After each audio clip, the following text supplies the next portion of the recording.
2 अक्टूबर 2023 को बिहार सरकार ने जातीय सर्वे रिपोर्ट जारी कर दिया। ये रिपोर्ट कई मायनों में आने वाले भविष्य के बड़े संकेत को भी इंगित कर गया है। नमस्कार, मेरा नाम अनूप नारायण सिंह है।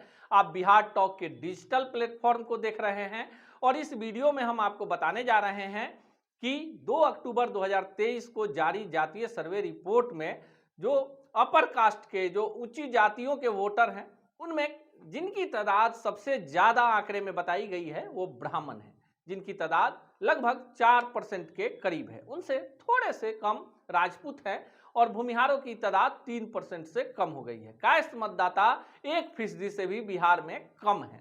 ऐसे में ब्राह्मण पॉलिटिक्स को लेकर चर्चा हो रही है।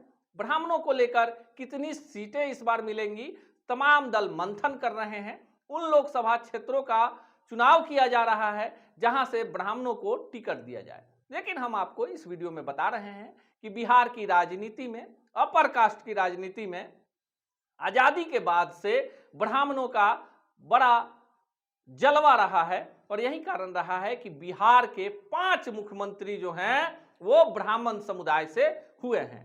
इसमें विनोदानंद झा, केदार पांडे, जगन्नाथ मिश्रा, भागवत झा आजाद और बिंदेश्वरी दुबे, ये 5 ऐसे नाम हैं जो बिहार के मुख्यमंत्री रहे। जगन्नाथ मिश्रा लंबे समय तक बिहार के मुख्यमंत्री रहे। भागवत झा आजाद, बिंदेश्वरी दुबे, केदार पांडे और विनोद नारायण झा। अब ऐसे में हम उन सीटों की भी चर्चा कर लेते हैं जहां से ब्राह्मणों का इस बार टिकट लगभग फाइनल होगा। एक सीट काफी चर्चा में है, वो सीट है गोपालगंज। ब्राह्मणों की जनसंख्या है लेकिन सीट सुरक्षित है, ऐसे में वहां से ब्राह्मण चुनाव नहीं लड़ सकते हैं। दूसरी सीट, तीसरी सीट की भी चर्चा हम आपको विस्तार से बताते हैं।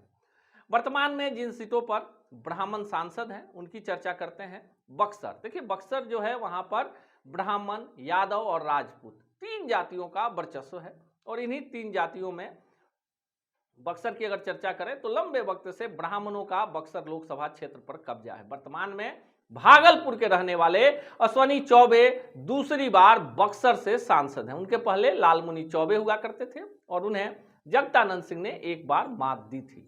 ददन पहलवान देखिए यादव जाति से हैं और लगातार चुनाव लड़ते हैं बक्सर से और उनके पास 1.5 से 2 लाख वोट है, लेकिन कभी चुनाव जीत नहीं पाए। किसी बड़े पार्टी के सिंबल पर चुनाव लड़ने का मौका नहीं मिला और यही सबसे बड़ा ददन पहलवान के हार का कारण पड़ा। लेकिन जो कहानी है उसके अनुसार बक्सर से अश्वनी चौबे का टिकट कटेगा ऐसी चर्चा कम ही लगती है, लेकिन संभावनाएं बीजेपी भी तलाश रही है। स्थानीय उम्मीदवार तलाशे जा रहे हैं, कई सारे नामों पर चर्चा है और जो दूसरा धड़ा है, जो दूसरी तरफ जो आरजेडी इस सीट से चुनाव लड़ेगी तो 2 नाम हैं। इन्हीं 2 नामों में से कोई उम्मीदवार होगा। अगर ब्राह्मण को टिकट मिलता है तो शिवानंद तिवारी पहली पसंद है आरजेडी के। अगर शिवानंद तिवारी चुनाव नहीं लड़ते हैं तो ये सीट राजपूत बिरादरी से आने वाले राजद के प्रदेश अध्यक्ष जगदानंद सिंह के खाते में जा सकती है। जगदानंद सिंह राजनीति में एक अलग धारा के व्यक्ति माने जाते हैं, राजद के प्रदेश अध्यक्ष हैं। उनके बेटे सुधाकर सिंह राजद के विधायक हैं और ऐसे में जो इलाका है जहां से बक्सर में जातीय गणित है, ऐसे में अगर जगदानंद सिंह चुनाव लड़ते हैं तो भाजपा को कड़ी टक्कर मिलेगी। लेकिन भाजपा की तरफ से जो भी उम्मीदवार होगा, अश्वनी चौबे की संभावना ज्यादा है, केंद्रीय मंत्री हैं, तो ब्राह्मण ही होगा।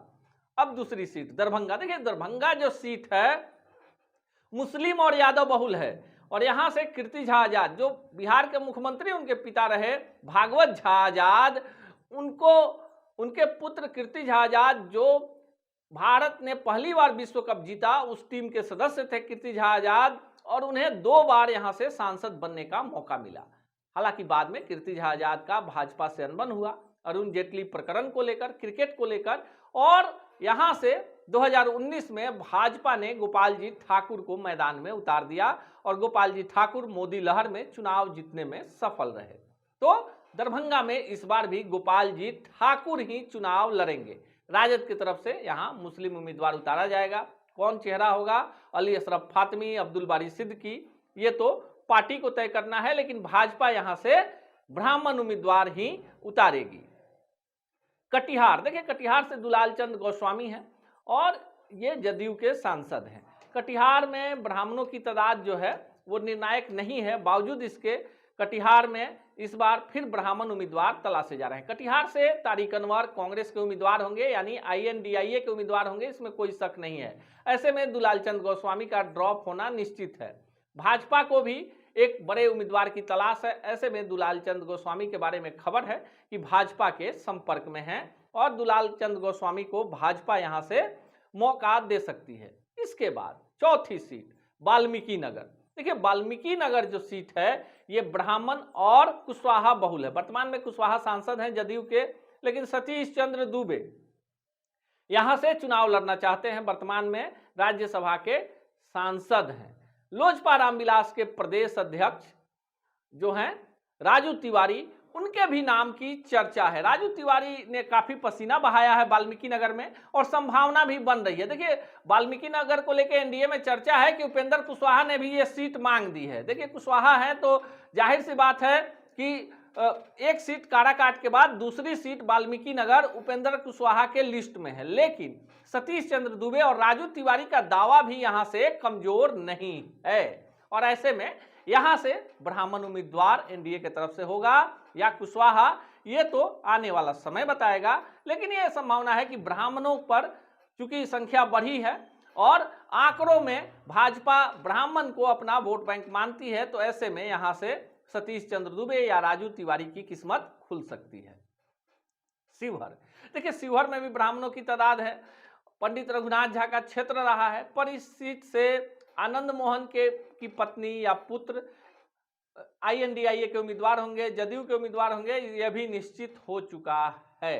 रामा देवी जो हैं वैसे समुदाय से आती हैं, शिवहर से सांसद हैं और यहाँ से रामा देवी का अगर टिकट कटता है तो कई सारे दावेदार हैं, उम्र का हवाला दिया जा रहा है। लेकिन जो खबर है, अंदरूनी खबर है कि भाजपा अपने किसी भी सांसद का टिकट काटने नहीं जा रही है, तो रामा देवी ही यहाँ से चुनाव लड़ेगी।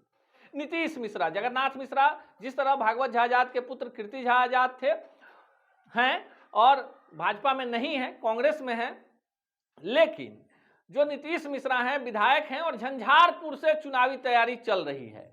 तो झंझारपुर से नीतीश मिश्रा की उम्मीदवारी को बल है और झंझारपुर में ब्राह्मणों का वोट भी है, तो झंझारपुर सीट भी भाजपा दे सकती है। राजद के तरफ से जो RJD है वो भी संभावना देख रही है। कांग्रेस को भी सीट चाहिए, तो कांग्रेस से भी कई सारे, देखिए कांग्रेस के एक विधायक हैं महाराजगंज से विजय शंकर दुबे, और कांग्रेस ने सीट ही मांग ली है महाराजगंज, हालांकि संभावना कम है। यहां से पूर्व सांसद प्रभुनाथ सिंह के पूर्व विधायक पुत्र रणधीर सिंह जो राजपूत बिरादरी से आते हैं, वो चुनाव लड़ने की तैयारी में हैं, पसीना भी बहा रहे हैं। इस सीट पर भाजपा के जनार्दन सिंह सिग्रीवाल हैं, उनके नाम पर लगता है कि सहमति बन गई है, पर जनक सिंह तरैया से भाजपा के विधायक हैं। कहा जा रहा है कि इस बार अगर ड्रॉप हो गए सिग्रीवाल तो ऐसे में जनक सिंह की किस्मत का ताला खुल सकता है और पार्टी है कोई भी संभावना तलाश सकती है। राजद के टिकट पर सिवान से टुन्ना जी पांडे चुनाव लड़ना चाहते हैं। हालांकि लोजपा में भी उन्होंने डोरा डाला है, अपने बेटे को लोजपा में शामिल करवा दिया है। उनके भाई जो हैं वो राजद के बरहरिया से विधायक हैं, तो लोजपा में भी टूना पांडे, राजद में भी टूना पांडे और भाजपा से खुद MLC रहे। हालांकि अब भाजपा से उनका कोई लेना देना नहीं है, लेकिन बताया जा रहा है कि कई बड़े ब्राह्मण नेता हैं वो चाहते हैं कि टूना पांडे के लिए कुछ यहाँ पर हो, लेकिन भाजपा में फिलहाल कोई संभावना नहीं है। ऐसे में राजद में संभावना तलाश रहे हैं। सिवान से जदयू की कविता सिंह इकलौती महिला सांसद हैं। साहबुद्दीन का परिवार भी है, उनकी पत्नी भी चुनाव लड़ेंगी। अब किस पार्टी से लड़ेंगी ये फाइनल नहीं है, लेकिन कविता सिंह का टिकट कटने नहीं जा रहा है। ऐसे में टुन्ना जी पांडे जो हैं किस दल से उम्मीदवार होंगे, लेकिन एक ब्राह्मण चेहरा होंगे और ब्राह्मणों का वोट सिवान में है। ऐसी कई सारी सीटें हैं जहां पर जातीय समीकरण के आधार पर, जातीय गोलबंदी के आधार पर पार्टियां भी नए उम्मीदवारों की तलाश में लगी है। अगले वीडियो में आएंगे तो बिहार के किसी अन्य जातीय समीकरण और लोकसभा का हाल आपको बताएंगे। ऐसे ही खबरों के लिए जुड़े रहे बिहार टॉक से। यूट्यूब पर लाइक और सब्सक्राइब करें, बेल आइकन जरूर दबाएं। फेसबुक, ट्विटर और इंस्टा पर फॉलो करें। धन्यवाद।